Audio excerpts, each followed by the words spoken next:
¿cómo están? Hola, buenas tardes. Buenas tardes. Buenas Buenas tardes. tardes. Buenas tardes, Nico. Bueno, pues por ahí ya pudieron ver sus notas. Creo que las notas no están tan mal al final de cuentas. Creo, ¿verdad? Creo. Pero bueno, si hay notas muy bajas, este, se puede superar, ¿verdad? Entonces, bueno, ánimo, ánimo, ánimo. Mm,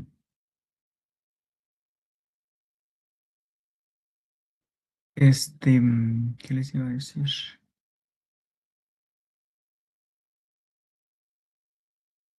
Vamos a retomar la clase del día. Estábamos platicando sobre las estructuras de las proteínas, ¿cierto?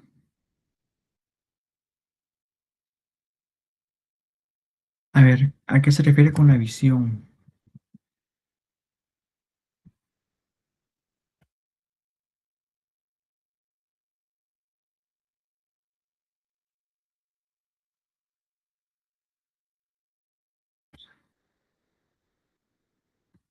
Creo que habla de la revisión. Ah, pues ahí están las instrucciones. ¿Ha podido ver las instrucciones?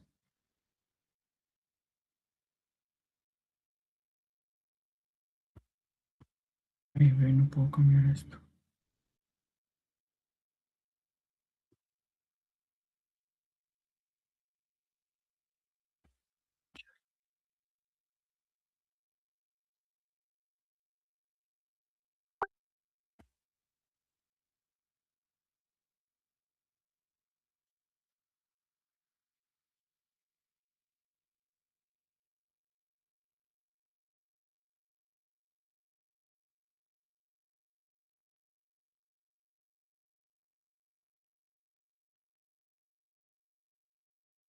Listo, jóvenes. Entonces acá estamos ya. Vamos a retomar la clase. Estamos hablando sobre las estructuras de las proteínas. Y solo que acá hay una pantallita que está como...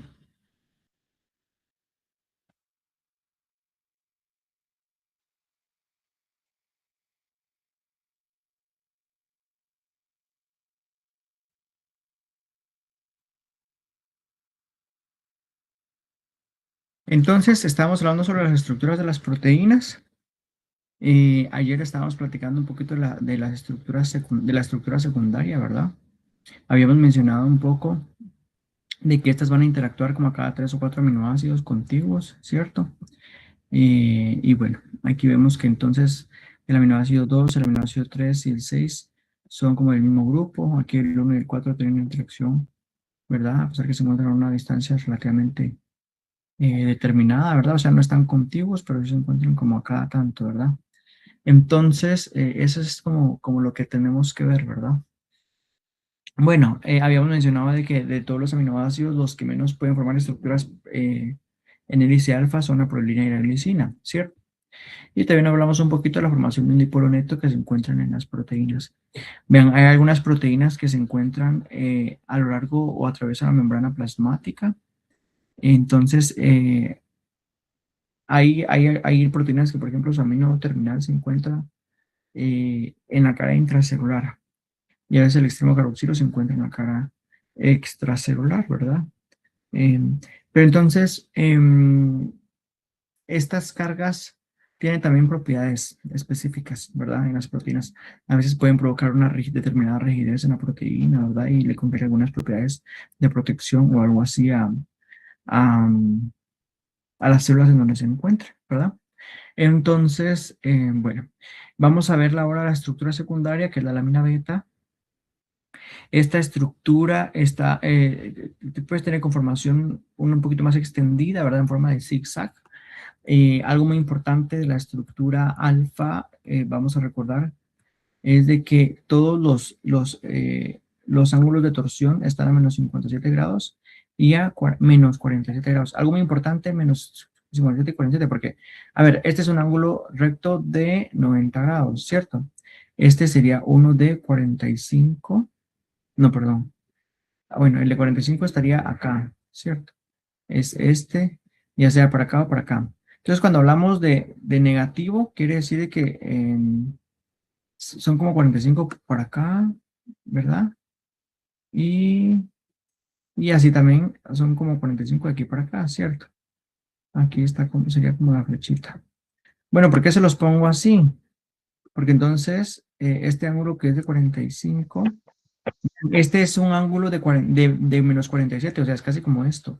Y este es de 57. ¿Qué quiere decir? Que ese probablemente sea un poquito más, no como los de 45, sino que un poquito más abierto, ¿verdad? O sea, como por acá, un poquito más abierto que el de 45. Pero entonces, ¿por qué les estoy diciendo esto? Porque si todos tienen ángulo al mismo nivel de torsión, quiere decir que si este se encuentra 45 para acá, el siguiente se va a encontrar como este, a 45 ángulos en esta misma como dirección, ¿cierto?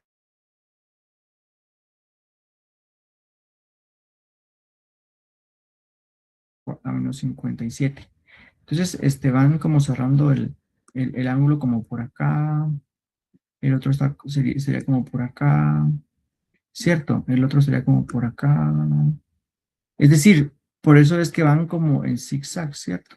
Por eso van así como una hélice, ¿cierto? Por eso es esta disposición, porque están como ordenados en una posición y van así. Ahora, si se dan cuenta, pero ¿por qué? Todos van para la misma dirección. En cambio, las láminas beta, algo muy importante es que tienen ángulos de torsión diferentes. Miren, el phi tiene un ángulo de menos 119 y el psi tiene de más 113. ¿Qué significa esto? Que cuando uno va para un lado, ¿verdad? El otro va al lado contrario y así se van. O sea, uno positivo y negativo, ¿cierto? Y entonces, si quiere decir que tiene 120, similar a 120, a ver, si tenemos acá 90, entonces, a ver, acá sería 180, ¿verdad? O sea, de aquí para acá sería 180. Entonces, 120, ¿a dónde se encontrará? Ah, bueno, entonces, si aquí está 90, pues es cierto. A ver, 90, a ver si a 90 le ponemos 45, serían 135, ok. Sí, entonces está como más cerrado. Entonces está como por acá. Y como estos son 119 y 113, entonces es como por acá, ¿cierto? Está como por acá. Entonces el ángulo está acá, determinado como por acá. Está como por acá. Y el otro se encuentra también en un ángulo como por acá. Y así sucesivamente, ¿verdad? En cambio, este ángulo se encuentra un poquito eh, más abierto. Uy, como que han estado queriendo entrar. Vamos a ver. Las personas aquí. Vamos a ver.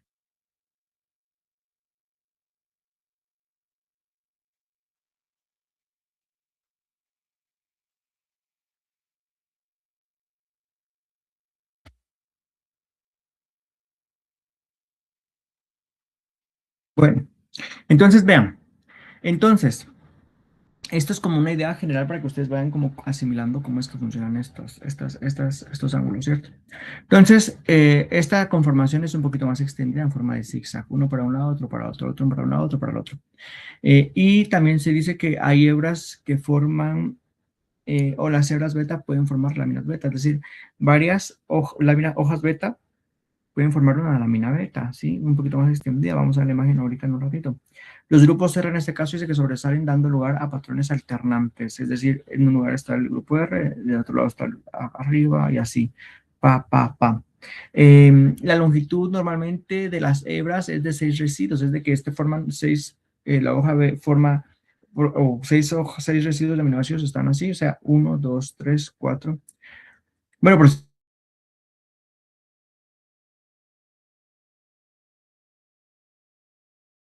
hasta 6, ¿cierto? Entonces, y se dice que la longitud de las láminas puede ser de hasta 15 hebras. Entonces, imaginémonos 15 por 6, tendrán una capacidad de, vamos a ver, 15. ¿Cuánto sería por acá? Para ver cuántos aminoácidos tenemos. Como 90, ¿cierto? Alguna cosa así. Entonces, la longitud entre los residuos se encuentra a 0.32 y 0.34 nanómetros.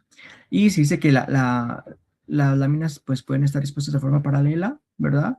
Cuando están de forma paralela, o sea, es decir, están en esta posición para acá, para acá, para acá, y solamente tienen uniones que los van uniendo, ¿verdad?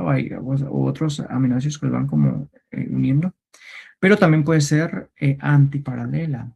Vean, entonces esta es de un ángulo de 139 y 135, ¿verdad? Probablemente sea un poquito más extendido que el otro, porque entonces aquí estamos hablando de casi que el doble de 45, perdón, es como por acá, es cierto, es un poquito más como extendido cuando el otro puede ser un poquito más como cerradito, ¿cierto? Entonces, la antiparalela puede ser un poquito más extendida, ¿cierto? Eh, es con alternancia entonces de ángulos de 139 y 135. Entonces aquí podemos ver la antiparalela, ¿verdad? Que tenemos una vista como desde arriba. Entonces, esta de las dos estructuras, esta es un poquito más lineal. También tiene puentes de hidrógeno, ¿verdad? Si se dan cuenta, es antiparalela porque esta lámina, o en este caso, pues, vamos a ver, solo quiero ver una cosa. Esta, esta es una lámina beta, pero entonces esta hebra que está por acá inicia acá. Si se dan cuenta, aquí está el extremo amino terminal. ¿Lo logran ver, jóvenes? Y aquí está el carboxilo terminal, ¿cierto?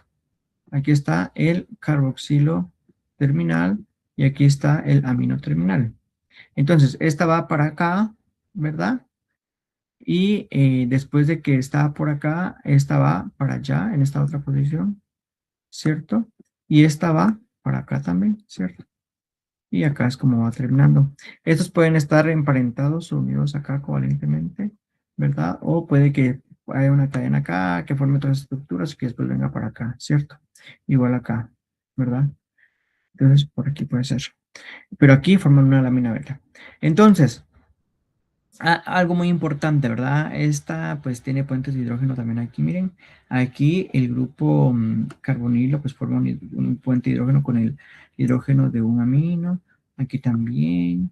¿Se dan cuenta? Estas interacciones o de enlaces de hidrógeno pues forman o estabilizan las hebras beta y posteriormente la lámina beta también, ¿verdad?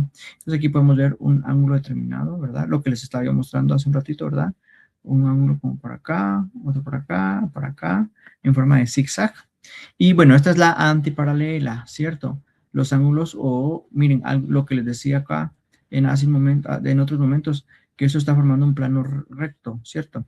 ¿Qué dijimos qué características le daban acá cuando se formaba un plano recto en los puentes de hidrógeno jóvenes o en los enlaces de hidrógeno? ¿Alguien se recuerda cuando lo platicamos eso? Era más estable. Ajá, muy bien, era más estable. Entonces vean acá, esta estructura que está aquí, uy, pero como tiene tanta cosa ya. Ah, bueno, pero ustedes no pueden ver eso. En todas las redes. Entonces, vean, no sé si lo logran ver, pero esta se ve un poquito más, se ve un poquito más cerrada, ¿cierto? No sé si lo logran ver, pero sí un poquito más cerrada, ¿pero por qué? Por los ángulos que hemos visto acá, ¿verdad?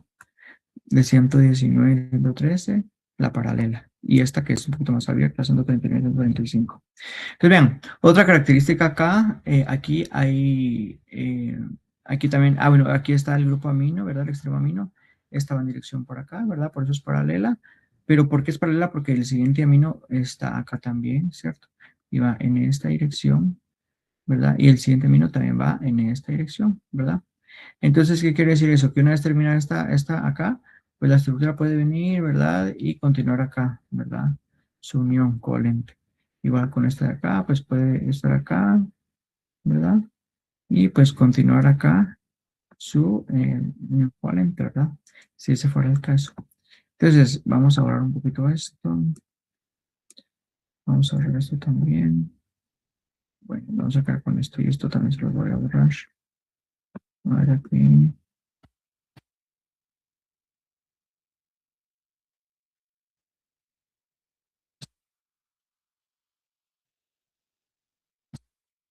A ver, esto se los borré un poquito pues para que pudiéramos ver y comparar un poquito más la torsión de las láminas, ¿cierto? Bueno, entonces la antiparalela, la paralela. Entonces todas van en la misma dirección, ¿lo ven? Y como van en la misma dirección, entonces son un poquito más como inestables, pudiéramos decirlo, a comparación de las anteriores. Entonces vean acá, una característica muy importante es, miren cómo está el enlace de hidrógeno con esto. ¿Cómo creen que ustedes que esté este enlace de hidrógeno a comparación de los otros enlaces de hidrógeno que vimos? ¿Será un poquito más fuertes? ¿Qué creen ustedes? Es más débil. Sí, es un poquito más débil, ¿cierto? Bueno, esas son como algunas diferencias. Y aquí podemos ver también, ¿verdad?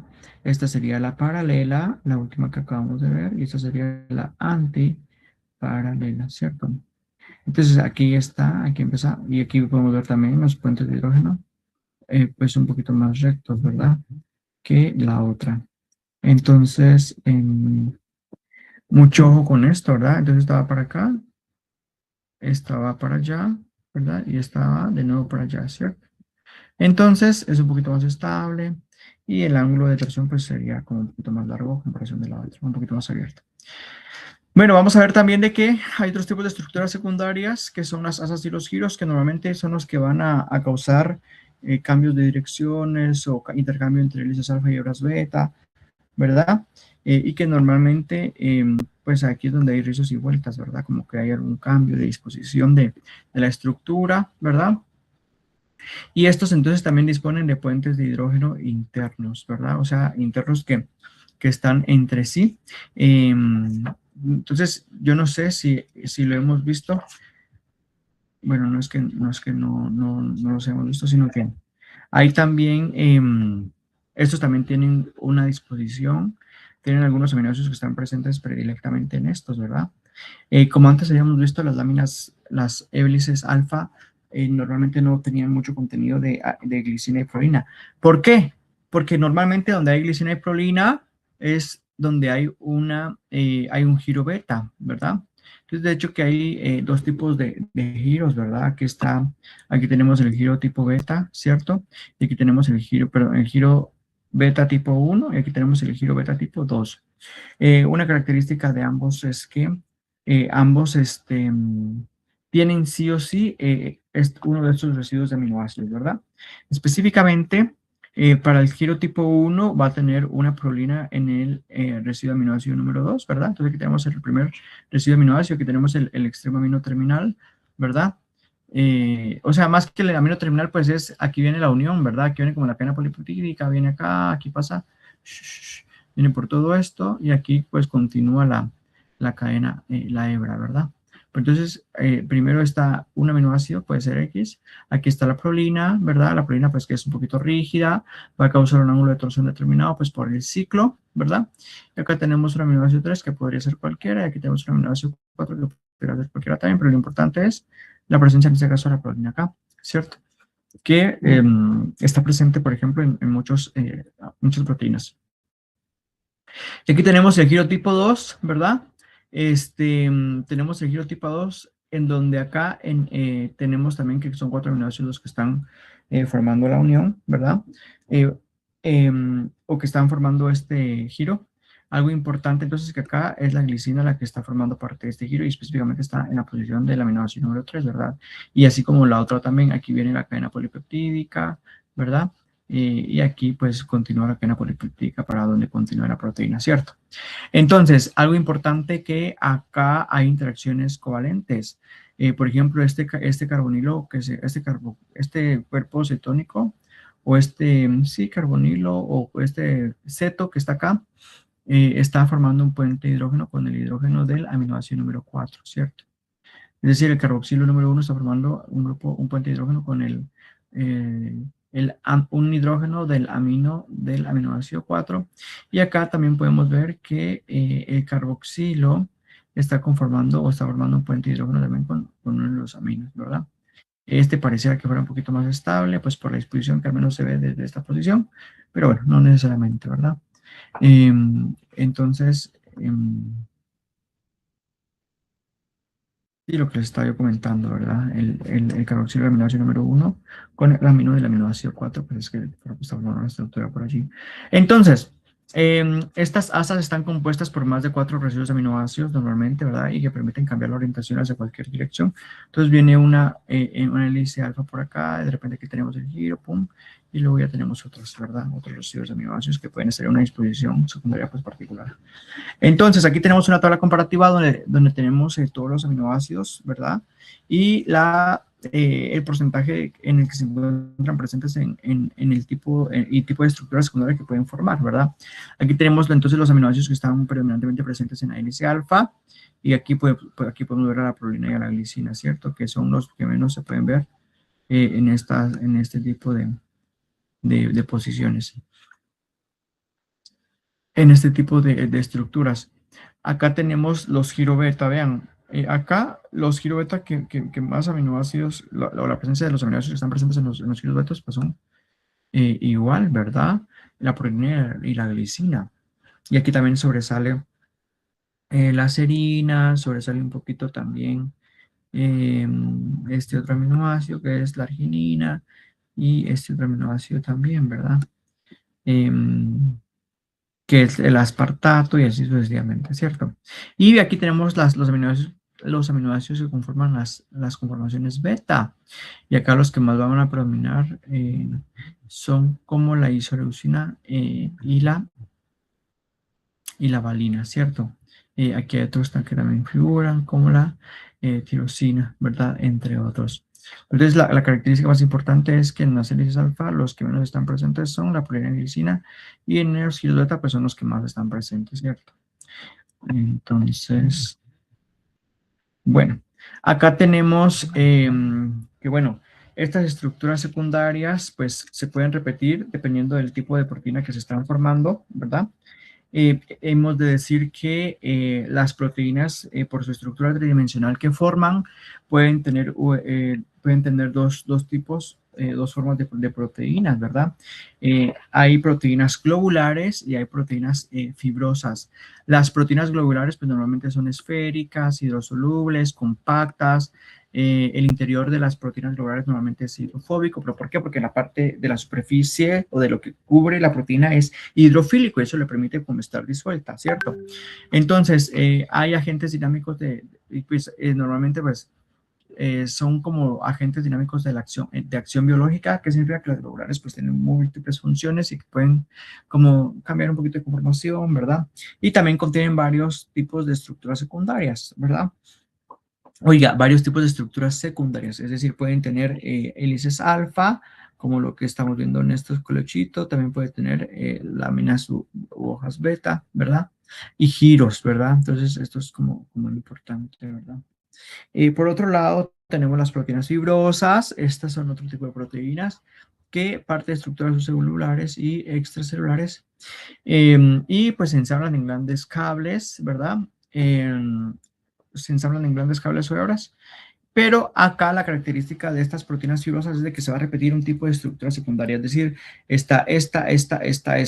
Incluso vamos a ver más adelante que hay proteínas que nosotros conocemos y que tienen el mismo patrón de aminoácido. Por ejemplo, tiene glicina, aminoácido X, aminoácido Y, glicina, aminoácido X, aminoácido Y, glicina, aminoácido, y así se va para todas las estructuras. O sea,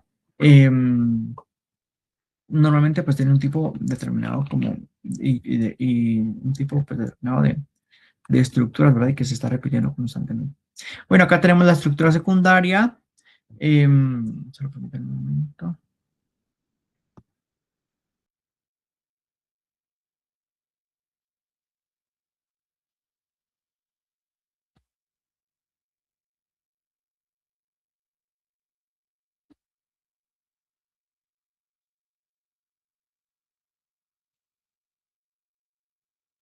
Les quiero comentar que de parte del departamento aún no hemos recibido sus notas.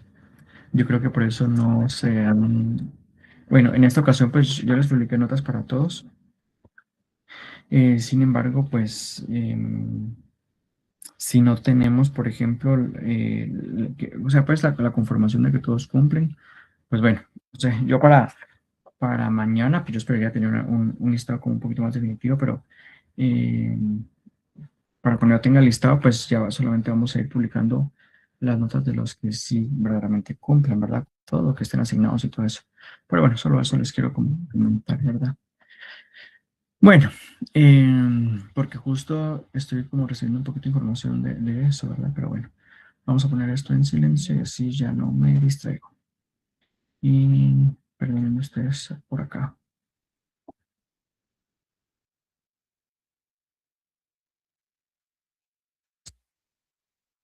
Bueno, entonces, permítame un momento, permítame un momento.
Listo, jóvenes.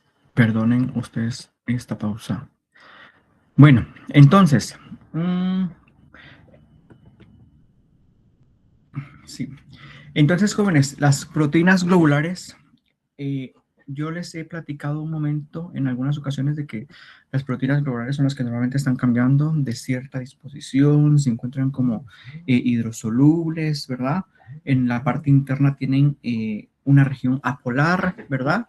Normalmente en los aminoácidos internos pues están con una región apolar y en cambio las proteínas fibrosas tienen una estructura característica. Si se dan cuenta por acá, aquí tenemos, por ejemplo, la fibroína de seda. Estas estructuras celestes que nosotros estamos viendo ahí, pues son estructuras que se están repitiendo, ¿verdad? Pa, pa, pa, pa. Y todas estas, pues van formando filamentos, porque entonces van formando como cables, ¿cierto? O como la lana. La lana, la lana, pues está conformada por un montón de estructuras o de hilitos, ¿verdad? Entonces, todos esos, cada hilito, digamos, es como un tipo de estructura secundaria que se está repitiendo en estas proteínas fibrosas. Y a la larga se van empaquetando en las estructuras como un poquito más grandes, estas que se ven como de color amarillo, ¿verdad? En estas que están aquí, ¿verdad? Y así van adquiriendo un nivel un poquito más grande de empaquetamiento, pero son proteínas fibrosas, ¿verdad? Y así funciona también el cabello, ¿verdad? Este es un ejemplo de proteína fibrosa también. Entonces, forman o pueden formar grandes cables o hebras y un tipo de estructura secundaria que se está repitiendo. Bueno, cambiemos de nivel de complejidad, subámosle a la estructura terciaria. La estructura terciaria habíamos platicado que, bueno, es un plegamiento de un polipéptido en forma apretada o compacta, ¿verdad? O sea, es, es el plegamiento que va a adquirir una cadena polipeptídica, ¿verdad? Y pues esta va a ser como de forma apretada o compacta, ¿verdad? Recordemos el ejemplo que hemos puesto de, fíjense que aquí esto me está diciendo que algo requiere mi atención en la pantalla principal, pero no sé qué será. Ya lo he visto antes, pero no sé qué es.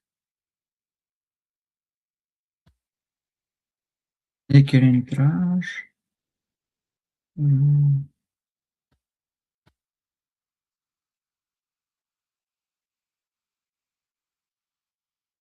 espérame,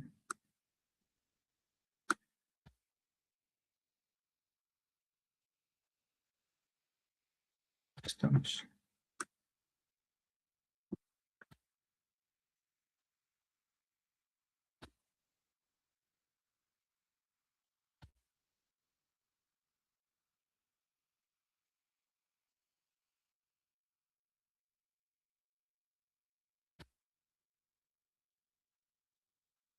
Listo. Entonces, bueno, pero ya se quitó ese anuncio. Bueno, listo. Entonces, vamos a ver. Así, hasta el tiempo, cuando les he dicho yo que las proteínas están con una disposición pues particular, pues son las estructuras globulares. Y normalmente son las que pueden formar la estructura secundaria, que ya hemos hablado un poquito de la estructura terciaria, ya les he dicho algunos ejemplos de esto anteriormente, ¿verdad? Pero es la característica más importante de que es la formada por una cadena polipeptídica de forma apretada compacta, ¿cierto? Y por supuesto que estable, ¿verdad? Y estabilizada específicamente por sus interacciones no covalentes o sus interacciones débiles, que le llaman, ¿verdad? Así como también por la formación de los puentes de sulfuro, ¿verdad? Que están formando entre ellas. Y bueno, hay una subdivisión más de la estructura terciaria. En este caso, esta subdivisión es de que la estructura terciaria, según la cantidad, pues puede subdividirse en motivos y dominios. A ver, entonces, normalmente hablamos de estructura secundaria como el conjunto de segmentos polipeptídicos en conformaciones de hélice alfa y beta unidas por segmentos de conexión. Es decir, ya vemos que la estructura secundaria puede ser o hélice alfa, u hoja beta, o giros, pero entonces acá en la estructura terciaria, todos estos segmentos están unidos, ¿verdad? Y pues son como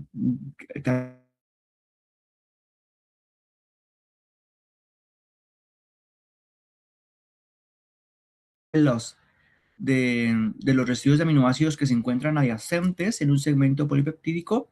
La terciaria va a incluir todos estos de largo alcance, ¿verdad? O sea, no solamente los primeros 6 aminoácidos o en el caso de nuestra proteína de bioquímica 1 escuela de vacaciones, que somos 21 aminoácidos, no solamente son de los primeros 6, 7 residuos aminoácidos, sino que todos, ¿verdad? La estructura que estamos formando todos. Entonces les estaba comentando de que hay una subdivisión, ¿verdad? Motivos y dominios. Bueno, los motivos también se le denomina, los motivos son los primeros, estas son estructuras súper secundarias, porque digamos que son de los motivos y los dominios, son el siguiente nivel, a ver, está la estructura primaria, está la estructura secundaria, y después viene la estructura terciaria. Pero la primera, el nivel más pequeño de complejidad son los motivos, y los dominios son los siguientes, por eso entonces también se llaman supersecundarios, porque es como un poquito más grande que los secundarios, ¿cierto? Entonces es un patrón de plegamiento reconocible con dos o más elementos de estructura secundaria y sus conexiones, es decir, dos o más elementos de estructura secundaria y las conexiones que tienen, ¿verdad? Entonces, aquí hay combinaciones de hélices, hebras y giros, ¿verdad? Y normalmente se pueden relacionar con una determinada función. Entonces, por ejemplo, esta es una estructura, es un motivo, ¿verdad? Que está conformado por una hebra beta, la hélice alfa y otra hebra beta, ¿verdad? Esto es un motivo, ¿verdad? Y pues aquí tenemos algunos otros ejemplos, estructuras supersecundarias o motivos. Aquí tenemos, por ejemplo, hélice alfa, giro hélice o hélice giro hélice. Aquí tenemos un superenrollamiento, ¿verdad? Cuando tenemos, aparte de tener una hebra así, tenemos un superenrollamiento así como cuando el cable del teléfono se superenreda, ¿verdad? Aquí también tenemos bucles de hélice, ¿verdad? Aquí tenemos también unidades beta, alfa, beta. Aquí tenemos también las horquillas. Tenemos también el meandro beta, para acá, para acá, para acá. Y así, pues, ¿verdad? Entonces, ¿qué más? Sí, pues estos son motivos, ¿verdad? Que son entonces estructuras súper secundarias y pues es como la unión de algunas dos o tres estructuras que se pueden repetir más adelante y que estas si se repiten en presencia de los dominios, pues ya son como varias de estas, ¿no? Entonces hablemos específicamente de los dominios. Los dominios, pues, también es un como el tipo de, es un nivel como de clasificación, ¿verdad? Esta es la parte de la cadena polipeptídica, pero imagínense, es aún una subdivisión de la estructura terciaria, ¿cierto? Entonces es parte de la cadena polipeptídica que es estable de manera independiente y que tiene y que puede tener la capacidad de moverse como una entidad única, ¿verdad? Movimiento como entidad única aún dentro de la misma cadena polipeptídica. ¿Cómo está eso? Ahorita lo vamos a ver. Entonces esta es una unidad compacta que consiste en varios elementos con estructura secundaria, ¿verdad? Varios elementos de estructura secundaria y pueden tener combinaciones de motivos, ¿verdad? Y están unidos por asas e interacciones débiles. Entonces aquí tenemos una cadena polipeptídica, una estructura, una proteína, ¿verdad? Que tiene su estructura terciaria, aquí específicamente es la piruvato quinasa de un gato, dice, o sea, la piruvato quinasa de gato. Entonces es una enzima, ¿verdad? Hagan de cuenta que es la décima enzima de la glucólisis. Pero entonces, a pesar de que esta está unida por enlaces covalentes, que probablemente inicie por acá, aquí hay un montón de uniones, bla, bla, bla. Entonces vienen y aquí vienen. Aquí continúa con su unión, bla, bla, bla, donde sea que se tenga que ir, ¿verdad? Pero vean, aquí regresa. Entonces, bueno, ¿por qué les estoy diciendo esto, verdad? Pero si se dan cuenta, aquí pareciera que hubiera, esta es una sola cadena, desde donde empecé hasta donde terminé, pero aquí pareciera que hubiera una cosa que pareciera como medio con características particulares, ¿cierto? Aquí como que hay otra, ¿ve?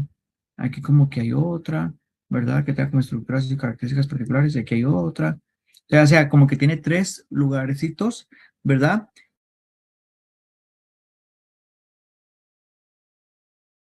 Disponer este pedacito, esta porción, ¿verdad? Se va como disponer y probablemente se vaya a unir, ¿verdad? O tener alguna cierta cambio de conformación internamente, esta regioncita, y aparte esta, ¿verdad? Entonces, estos son los dominios, ¿verdad? Y si se dan cuenta, pues son como una maraña igual, probablemente no son los aminoácidos adyacentes, ¿verdad? Y sí, incluso pues hay de todo tipo de estructuras secundarias, ¿verdad? Entonces, bueno, pues eso. Algo también importante que ver es el tipo de estructuras que las conforman, ¿verdad? ¿Por qué les digo esto? Porque si se dan cuenta, aquí tenemos nosotros hélice alfa, aquí podemos tener una hebra beta, ¿verdad? Estas son hebras beta, y así una hebra beta, aquí tenemos hélice alfa, ¿lo ven? Pero la característica importante entonces es de que esto puede funcionar como una unidad, como pudiera ser independiente respecto a esta o a la otra, pero están unidas todas por una cadena polipeptídica, es decir, no son más unidades, ¿cierto?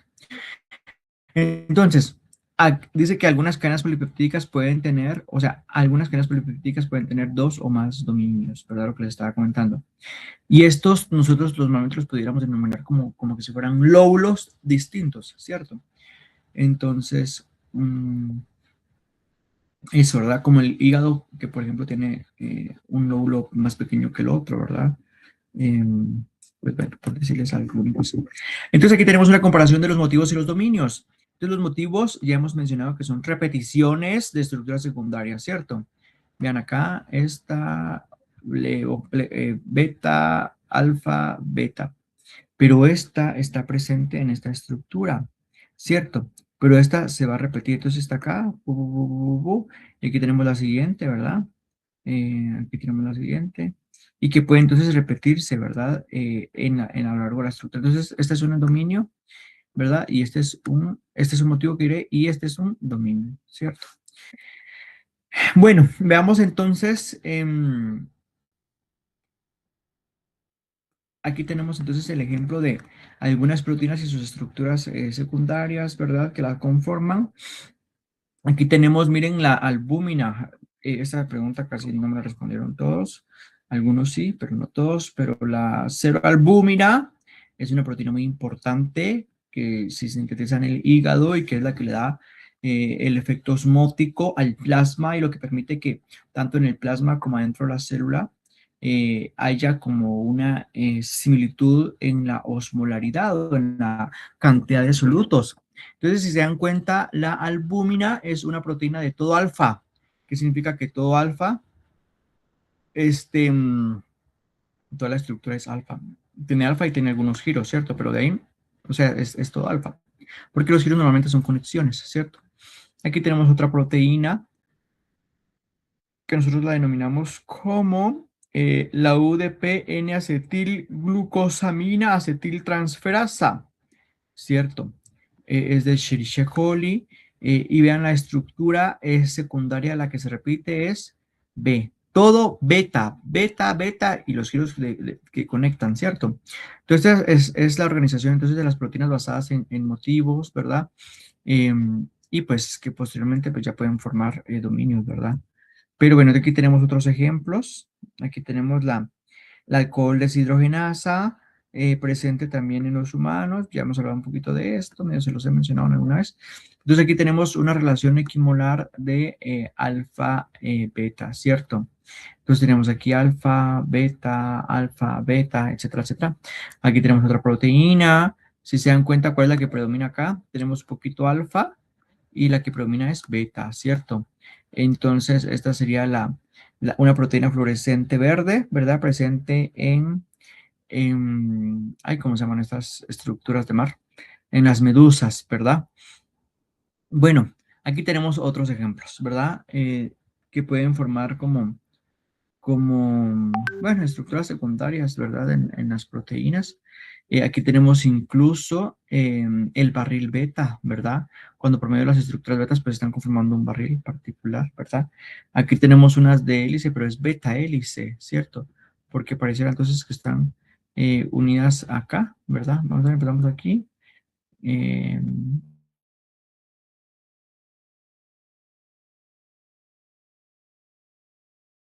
alfa, beta. Vean qué bonito. Aquí tenemos beta, alfa, beta, alfa, beta, alfa, y así sucesivamente.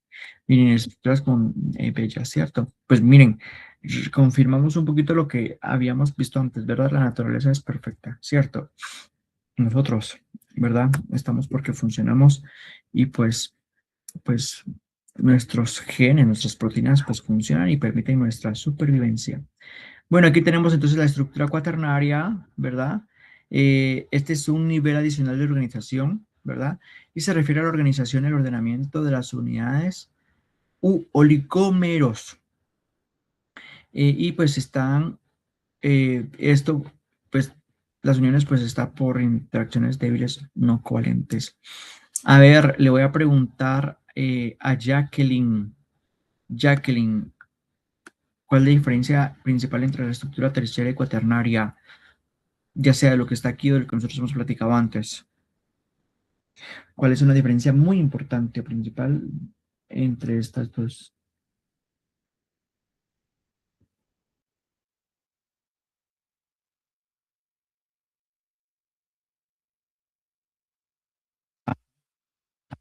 ¿Perdone?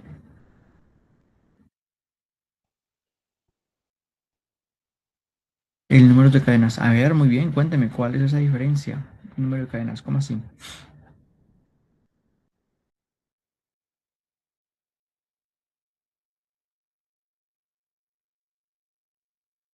Perfecto, muy bien, muy bien. Es así como usted lo dice, ¿cierto? Gracias por su respuesta. Entonces, cuando hablamos de que la estructura cuaternaria tiene sus unidades, si tiene dos, quiere decir que al menos tiene dos cadenas peptídicas. Y cuando hablamos de oligo, jóvenes, ya hemos mencionado que oligo hace referencia a pocos, oligómeros, ¿cierto? Y entonces aquí hablamos de que estos oligómeros o estos pocos, eh, a ver, es que si digo polímeros ya son muchos, pero estamos refiriendo a las cadenas polipeptídicas, ¿cierto? A las cadenas peptídicas de las proteínas. Entonces acá hay uniones, estas uniones se dan por interacciones débiles, ¿verdad? No covalentes, ¿verdad? Em, entre sí, ¿verdad? Ya lo hemos platicado antes. Entonces vean, la estructura cuaternaria entonces puede estar conformada por un multímero, es decir, cuando tiene múltiples unidades, oligómero cuando tiene pocas unidades, ¿cierto? Y protómero se refiere a la unidad de repetición estructural en una proteína multimérica, es decir, a la unidad de repetición estructural, es decir, como cuando yo tengo una proteína que tiene alfa, beta, alfa, beta, alfa, beta, alfa, beta, alfa, beta, alfa, beta, tiene muchos.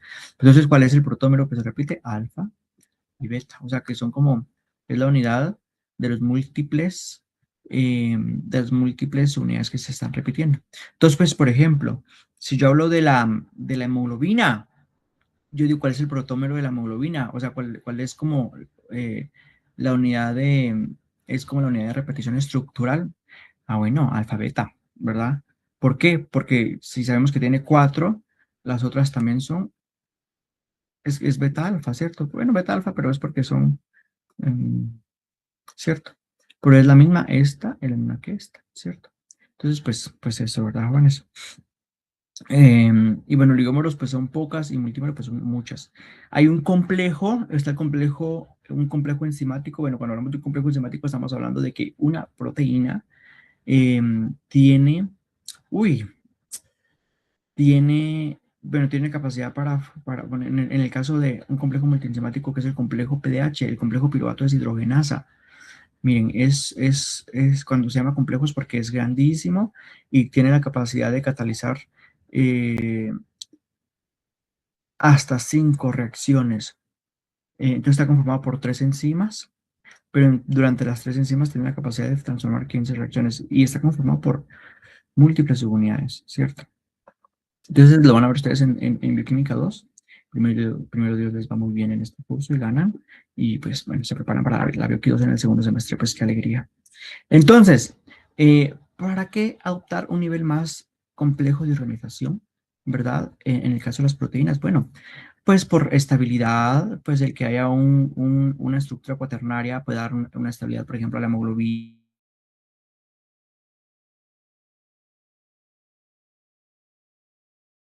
Y esto pues también para la formación de sitios activos. Vean, En el caso de la hemoglobina tiene 4 sitios activos. En el caso del complejo PDH, uy, tiene muchísimos. Pero ¿cuál es la función, por ejemplo, de la PDH? Bueno, todo el producto que se ha formado de la glucólisis, como por ejemplo el piruvato, pasa al siguiente nivel. ¿Y qué es lo que saca? Acetilcoenzima. Y ese acetilcoenzima, puchicas, ¿para qué sirve? Para un montón de cosas. En primer lugar, para alimentar el ciclo de Krebs. Pero también este acetilcoenzima sirve para la síntesis de ácidos grasos, por ejemplo. De ácidos grasos o también el colesterol, y para muchas cosas. Es decir, este complejo se necesita. Y entonces necesitamos como que esa reacción pues sea como en escalas grandes, ¿verdad?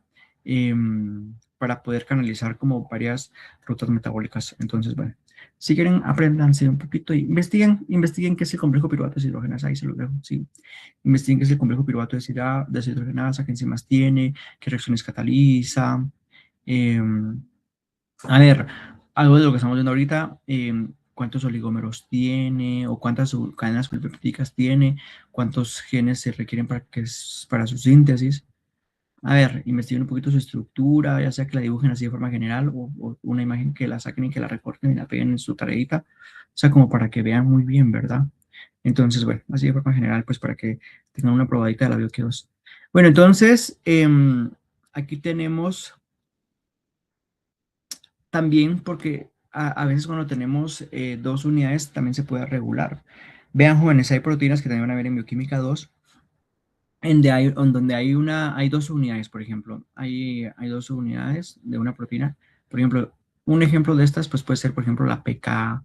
Esta es una proteína que tiene una región catalítica y una región reguladora.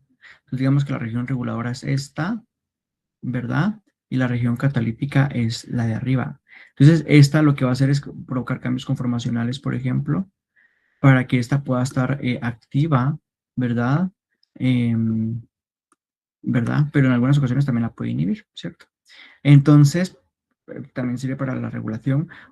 También pueden servir para catálisis y regulación también, ¿verdad? Lo mismo que les estaba yo diciendo.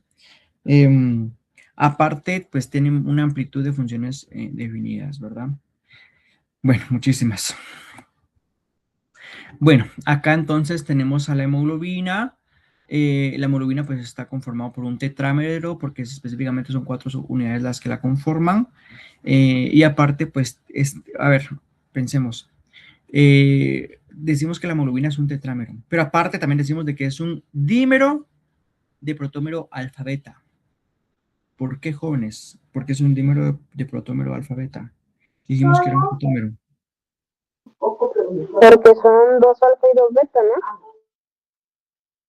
Es una pareja de alfa beta, ¿cierto? Alfa beta, ¿cierto? Y cada uno es como el protómero, ¿verdad? Uno es el protómero alfa beta y está repetido. Muy bien, dímero de protómero, ¿cierto? Bueno, jóvenes, entonces aquí estamos terminando esta clasecita. Bueno, este, ¿tienen alguna duda de lo que hemos visto de esta clase?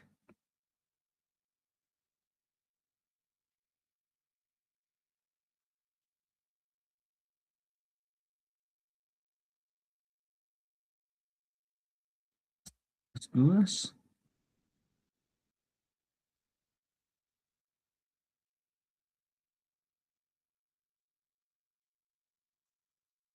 Todo bien, todo claro como el agua.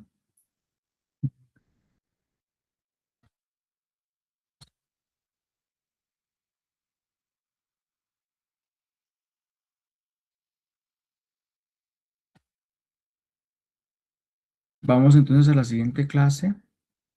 Vamos a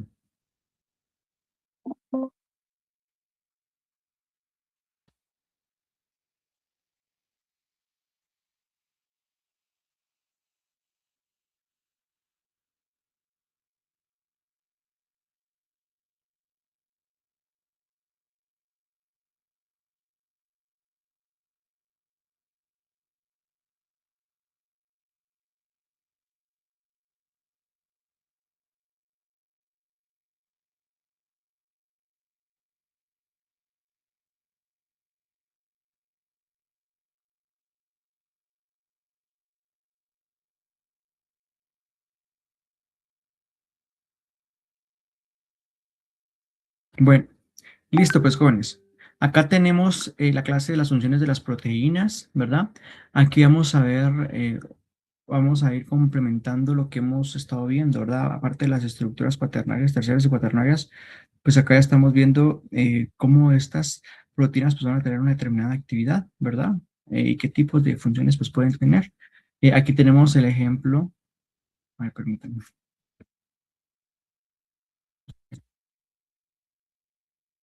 Aquí tenemos el ejemplo de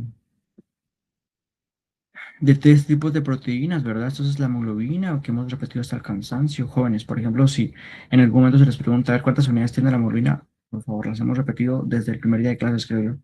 ¿Verdad? O sea, son cosas que tenemos que saber, ¿verdad?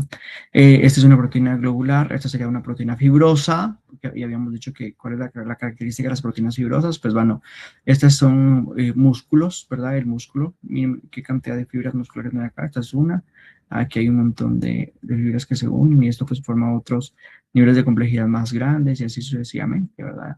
¿Y estos qué son? Pues los anticuerpos, ¿verdad? Bueno, vamos a entrar un poquito más a detalle en lo que vamos a ver.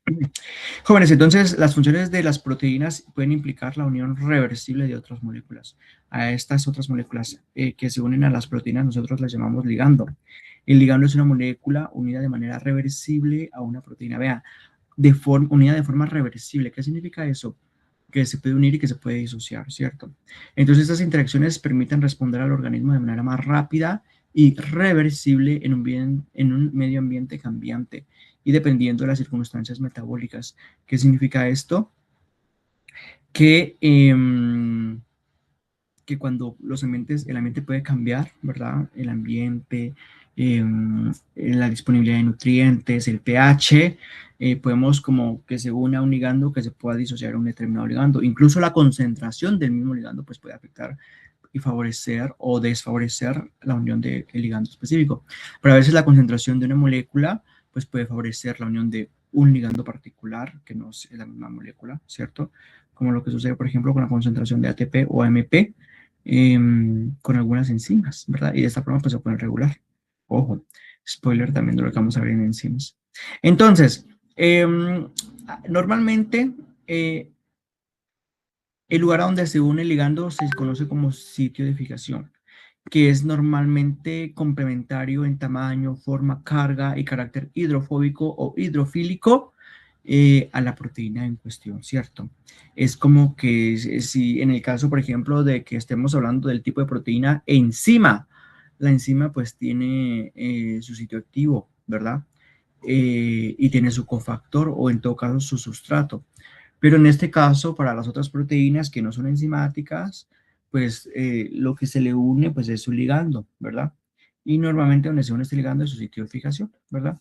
Entonces una proteína puede discriminar entre miles de moléculas diferentes su ligando y a eso se conoce como la unión selectiva, ¿verdad? Bueno, las proteínas son flexibles, normalmente pues se está teniendo como cambios conformacionales y pues normalmente se dice que las proteínas a veces tienen la característica de respirar, pero respirar más que todo porque se mueven, ¿verdad? Un poquito, se mueven, ¿verdad? Las proteínas pues son los cambios conformacionales que está teniendo. Normalmente entonces una proteína ligando puede provocar un cambio de conformación, ¿verdad? Incluso cuando ya se une un ligando,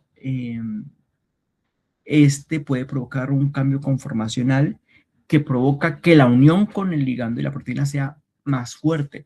A esto nosotros le conocemos como encaje inducido. Es como entonces una adaptación estructural que se da entre ambos para que pueda sujetar más fuertemente el ligando la proteína, ¿cierto?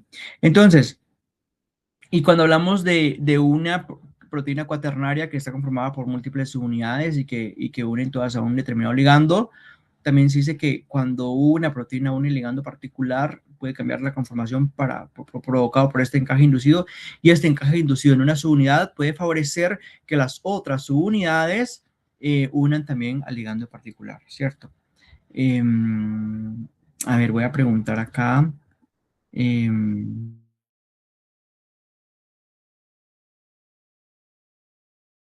¿Cómo sería esto del encaje inducido? ¿Usted cree que afectaría o no? Cuénteme un poquito qué es lo que piensa al respecto.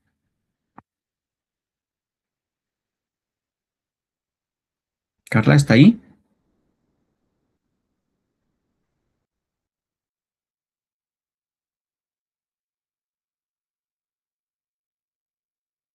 Spin. Ah, es que hay dos Carlas. Bueno, perdón, estoy hablando a usted.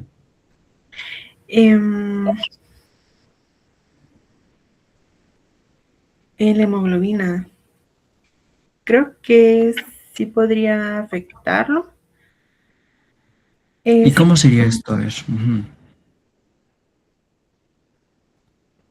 por el ingreso, bueno, la hemoglobina, tiene como dos estados, uno de tensión, entonces creo que sería por eso. Bueno, a ver, ¿qué opina por ahí el compañero Álvaro?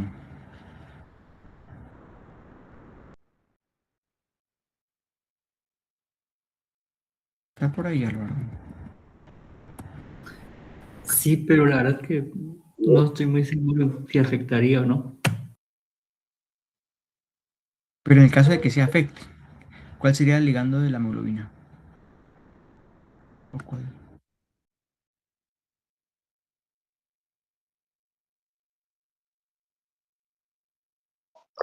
No sería el oxígeno, porque crearía mayor afinidad hacia el oxígeno. Sí, muy bien, correctamente. Entonces, en este sentido, ¿qué pasa? Cuando el oxígeno se une a una hemoglobina, va a provocar un cambio de conformación en una subunidad. Y esto provocaría que el resto de las unidades, es decir, beta, alfa, beta, eh, adopten o que quieran unir o que sea más accesible que otra molécula de oxígeno se una, ¿verdad? Muy bien. Ese desarrollo de pensamiento es lo que se quiere, ¿verdad? Que podamos nosotros dimensionar cuando estemos hablando de estas cosas. Entonces, bueno, entonces, normalmente, entonces, cuando hablamos de enzimas, estamos hablando de que son los sustratos los que se van a unir, los que también pueden provocar esos cambios conformacionales en las enzimas. Y acá específicamente le hablamos del lugar a donde se unen es sitio activo o sitio catalítico, ¿cierto? Bueno, empecemos a ver estas proteínas. En primer lugar tenemos a la mioglobina y en segundo lugar tenemos a la hemoglobina. Entonces, la mioglobina normalmente está conformada por una estructura eh, proteica globular, ¿verdad? Bueno, la mioglobina y la hemoglobina ya hemos visto anteriormente esta, pero mioglobina es del músculo, hemo de la sangre. Son globinas ambas, es de la familia de las globinas y pues son proteínas globulares, ¿verdad? Normalmente pues hemos dicho o hemos platicado de que el oxígeno por sí solo, como es un gas apolar, es decir, no es soluble, por lo que no puede unirse o viajar a través de la circulación de forma libre, ¿verdad? Por lo que ha habido evolución en las proteínas para que se pueda transportar el oxígeno y de esta forma pues el oxígeno pues pueda llegar a las mitocondrias y que pueda funcionar como un aceptor de electrones, ¿cierto? Entonces se dice que sin embargo también dice que ninguna cadena lateral de aminoácidos de una proteína puede unirse directamente al oxígeno, ¿cierto? Porque lo oxidaría o tendría cambios directos inmediatamente. Sin embargo, se dice que el hierro y el cobre tienen la capacidad de una fuerte tendencia de unirlo. Por lo que entonces el hierro une al oxígeno en estado ferroso, es decir, hierro 2 más, ferroso, ¿verdad? Eh, Sin embargo, el hierro por sí solo tiene la capacidad de ser como un agente oxidante o puede formar también radicales oxidativos, ¿verdad? Entonces, el hierro tampoco puede estar como muy libre, así como Juan por su casa, no, tiene que estar asociado o unido a una estructura como que no le permita tanta libertad, pero que sí les dé la propiedad y la característica de unir y transportar al oxígeno. Y pues para eso nosotros tenemos el grupo hemo. Bueno, el grupo hemo, entonces, jóvenes, es esta estructura que nosotros tenemos acá. Si se dan cuenta, estos son anillos pirrólicos. Y acá, pues, tenemos un átomo de hierro, ¿verdad? Que está unido por enlaces de corriente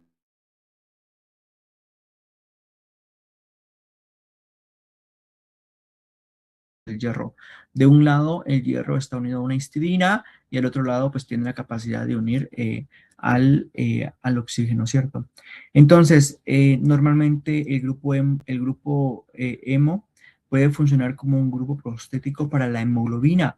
Jóvenes, investiguen por favor qué es un grupo prostético y hagan una comparación del grupo prostético con cosustrato, ¿sí? Entonces, prematuramente les digo que el grupo prostético normalmente es una molécula diferente a la hemoglobina que va a unirse de forma fija o fuerte a la hemoglobina, pues para que la hemoglobina pues, pueda desempeñar adecuadamente su función y normalmente entonces no se disocia, a menos de que ya vaya a reciclarse la proteína, ¿sí? Entonces, hablando específicamente del grupo M, pues es un grupo hidrofóbico responsable del color rojo amarronado oscuro, pero específicamente por el hierro que está unido a su estructura. Entonces, esta es una estructura de anillo orgánico y en forma de anillos de protoporfirina, ¿verdad? Que tiene un átomo de hierro en el centro con 6 enlaces de coordinación, ¿verdad?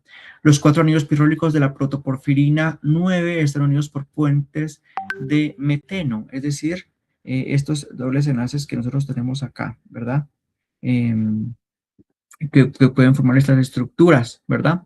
Entonces, bueno, pues son los anillos pirólicos que nosotros vemos alrededor del hierro, ¿verdad? Entonces, hablando un poquito más, hay cadenas, hay histidinas muy importantes que están participando en este complejo, ¿verdad? Aquí tenemos una vista como lateral, ¿verdad? De lo que está pasando acá. Aquí tenemos un residuo de histidina que se une al hierro y aquí pues forma un enlace de coordinación con el hierro acá. Y por el otro lado, el hierro a la parte puede formar otros 4 enlaces de coordinación con el anillo pirólico, ¿verdad? En plano el plano del anillo de la porfirina, ¿verdad? Y aquí serían 4, aquí tenemos 1, 2 y 4, ¿verdad? Y el otro enlace de coordinación lo tenemos con el oxígeno, ¿cierto? Entonces, en las cadenas laterales de histidina con orientación perpendicular al sistema del anillo porfirina, es decir, aquí tenemos el anillo porfirina y perpendicularmente tenemos la histidina, ¿cierto? La histidina, si se dan cuenta, es un residuo de aminoácido, ¿verdad? Que tiene también una estructura circular, ¿verdad? En parte de, pues, en su estructura, ¿verdad? Entonces, bueno, entonces, normalmente el hierro, ya les dije que tiene una unión con la histidina, ¿verdad? Proximal, y del otro lado tenemos al oxígeno, ¿verdad? Y 4 con el anillo de porfirina en el mismo plano. Bueno, al otro lado del oxígeno, entonces, se une una histidina distal.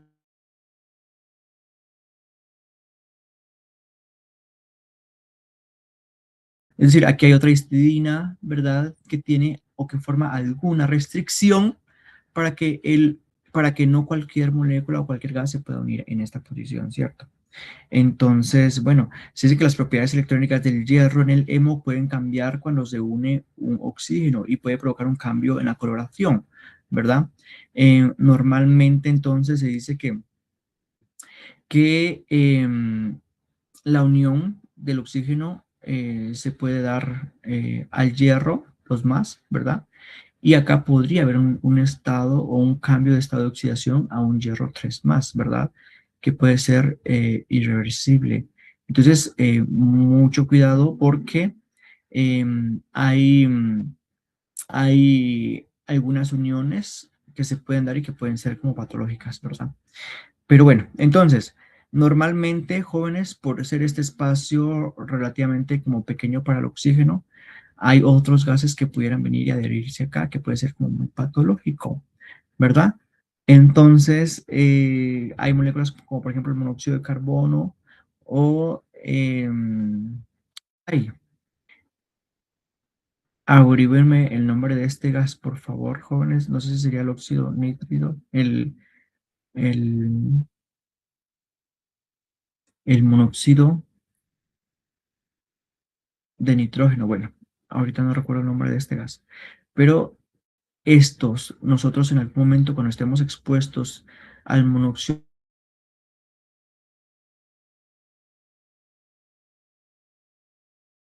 entrar a la circulación sanguínea, este puede ocupar el espacio del oxígeno y lo que puede hacer es una unión muy fuerte que no permitirá la unión del oxígeno. Y si no llega oxígeno a nuestras células, pues nos puede provocar una asfixia y podemos morir, ¿verdad? Porque no nos llega oxígeno y de esta forma no tenemos energía pues para que nuestras células pues puedan continuar, ¿verdad? Entonces, bueno, estos cambios de oxidación que pueden ocurrir en el hierro,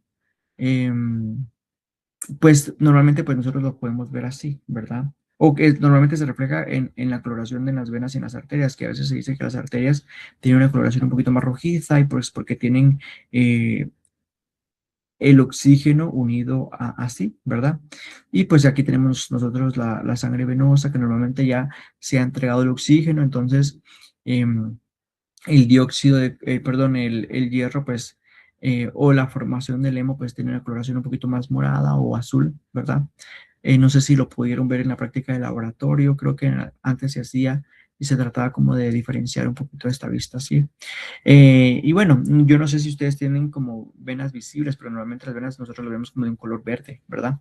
Pero a veces, si vemos en algunas posiciones como por este lado, pues podemos ver algunas que son un poquito más rojitas, ¿verdad? Pero bueno, es por esta característica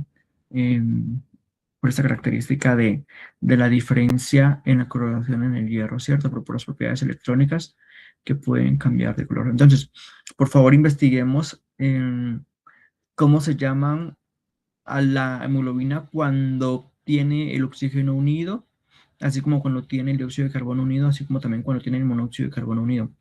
¿Cómo se llama a esta hemoglobina con estos gases unidos así, ¿cierto? Ok. Entonces, veamos un poquito más el grupo hemo, ¿verdad? Esta es otra estructura, esta es otra forma de visibilidad del grupo hemo, ¿verdad? Em, si se dan cuenta, pues aquí tenemos los dobles enlaces que se encuentran como alternados, ¿verdad? Aquí tenemos otra estructura donde vemos los tipos de átomos que la forman. Aquí tenemos una visibilidad en forma de radios de Van der Waals. Bueno, como les decía antes, algunas moléculas pequeñas pues pueden coordinarse con el hierro del grupo hemo con mayor afinidad que el oxígeno y pues puede ser patológico.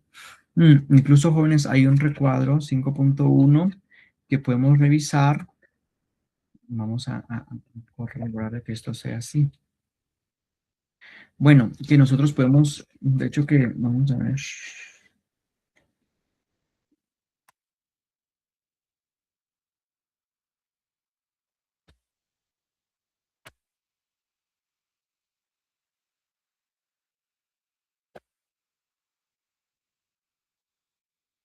El libro de texto tiene un recuadro.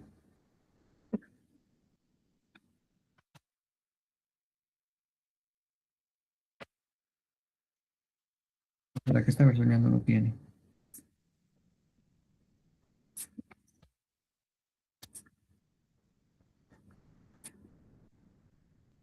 Mm. Su libro de texto tiene un recuadro, jóvenes, en el capítulo 5. Bien, aquí está. El monóxido de carbono, un asesino silencioso. Jóvenes, por favor, tareita, leer este recuadro 5.1 y por favor hacer un resumencito como de lo más importante que nos dice, ¿verdad? Y veamos por qué es muy importante y muy delicado. Y cómo nosotros podemos contaminarnos.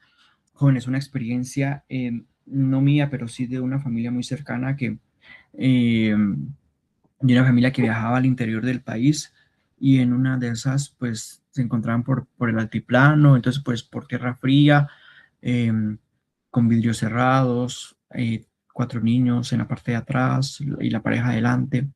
De repente pues hicieron una parada como por cerca de celular, ¿verdad? Y pues se sentían como medio mareados, ¿verdad? Las personas se bajaron, los niños pues no reaccionaban, no lograron despertar todo muy bien y bueno, en eso se dieron cuenta de que se estaba entrando el humo del escape, estaba entrando al carro y como están con los vidrios cerrados, ese humo no salía. Entonces, ¿qué provocaba eso? Que haya una mayor concentración en el ambiente dentro del vehículo, lo cual es muy peligroso porque entonces se estaban intoxicando, ¿verdad? Los tuvieron que llevar al hospital, pues gracias a Dios no hubo consecuencias, no hubo secuelas fatales, ¿verdad? Pero un poquito más de tiempo y pudieran morir, pudieron haber muerto incluso los padres, ¿verdad? Entonces eso es muy delicado. Em, es decir, cuando a veces hay algún hoyo, hoyitos que pueden permitir ese flujo del humo, ¿verdad? Pues puede ser peligroso. Incluso a veces el humo de leña o cuando hay, por ejemplo, incendios o cosas así, pues también pues, puede provocar intoxicación, ¿verdad? Es decir, no solamente las quemaduras pues pueden afectar, sino también la intoxicación pues por lo que se está respirando. Entonces eso es muy delicado, ¿sabes? Sí, por eso es muy importante que podamos leer como esta información, porque no tiene una aplicación, no solo tiene una aplicación para el curso de bioquímica, sino una aplicación para nuestra vida misma, ¿verdad?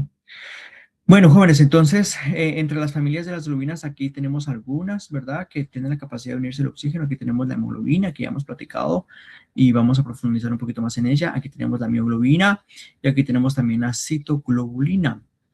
Entonces, aquí tenemos la neuroglobulina, ¿verdad? Neuroglobulina, como su nombre lo indica, pues es una que puede, es una globina que puede ayudar a proteger el cerebro de la hipoxia, ¿verdad? Entonces es como que tuviera algunas reservas de oxígeno. Y ahora la citoglobulina pues se ha encontrado en varios tejidos y pues se desconoce completamente su función o la diferenciación con otras globinas, ¿verdad? Bueno, aquí tenemos la más pequeña, la más sencilla de todas, que es la mioglobina, jóvenes. Es una proteína fijadora de oxígeno, ¿verdad? Que tiene una elevada afinidad. La mioglobina, pues, es una molécula, una proteína de una sola cadena polipeptídica, es decir, solamente tiene estructura terciaria, ¿verdad? Y pues esta se encuentra presente en las células musculares donde almacena entonces el oxígeno, ¿verdad? Especialmente porque el oxígeno a veces se queda sin oxígeno o por ejemplo en algunas se queda sin oxígeno porque de pronto está haciendo un esfuerzo, está haciendo ejercicio, está corriendo, está haciendo lo que sea. Mientras tanto, pues para que se pueda mover el músculo pues necesita ATP y para que haya ATP pues necesita oxígeno como transportador final de electrones o como receptor final de electrones. Entonces a veces necesitamos como suplementos o necesitamos como algunos combustibles, ¿verdad? Que se puedan como degradar y reducir, como por ejemplo los ácidos grasos o glucosa, ¿verdad? Y pues entonces ahí pues almacena un poquito de oxígeno pues para que pueda participar en la regeneración de ATP, ¿verdad? Continuamente. Entonces por eso el nombre, el prefijo mio de músculo, mioglobina, globina de la... Entonces la mioglobina está formada por una cadena polipeptídica de 8 segmentos dextrógiros, ¿verdad? Y un solo grupo hemo. Y pues estos están unidos por interacciones no covalentes. El grupo hemo a la cadena polipeptídica, pero la cadena polipeptídica sí es única. Entonces, vean, acá inicia la mioglobina, ¿verdad? Aquí está el segmento alfa, el segmento de extrógiro alfa. Normalmente dice que tiene hélices alfa en cilindros. Hay regiones A, B, etcétera, y giros también. A, B, B. Aquí tiene un giro y aquí tiene la porción C. Aquí tiene el giro CD. Y aquí tiene la estructura alfa D. Mm, Y aquí también tiene la E. Aquí tiene el alfa, el EF, el giro. Y aquí tenemos la F, G. Y aquí tenemos el GH y aquí la porción H, ¿cierto? Muy importante acá, jóvenes, identificar de que aquí está en la posición F una histidina, ¿cierto? Entonces, aquí tenemos un residuo de histidina que es el que está unido acá al oxígeno, ¿verdad? Y aquí en la región E tenemos otra histidina que probablemente es la que le está provocando un impedimento a esta región cuando no tiene oxígeno, ¿cierto? Entonces, la masa relativa de la hemoglobina es de 16.700. Está conformado por 153 residuos de aminoácidos. A ver, jóvenes, si yo les pregunto a ustedes,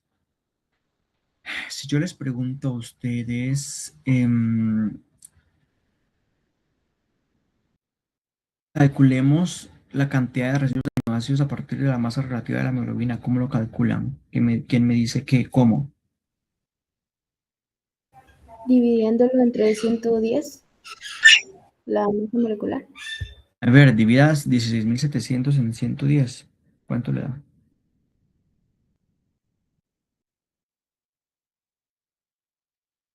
151,81.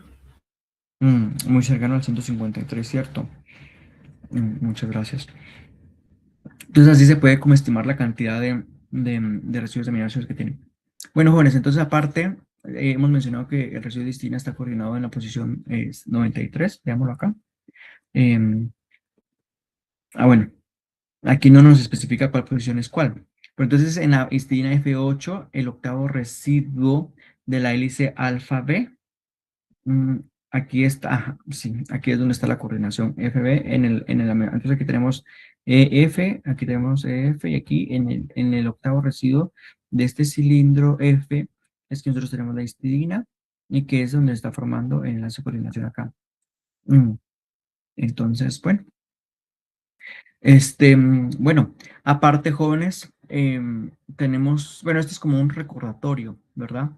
De asociaciones que tiene una proteína a su ligando y de la afinidad, ya sea de la afinidad o de la disociación que tiene. Pero bueno, si quieren, pues tengamos de momento un pequeño receso y bueno, regresamos en un ratito y, y bueno, ¿les parece que tengamos un receso ahorita? Bueno, entonces nos vemos en un ratito, jóvenes.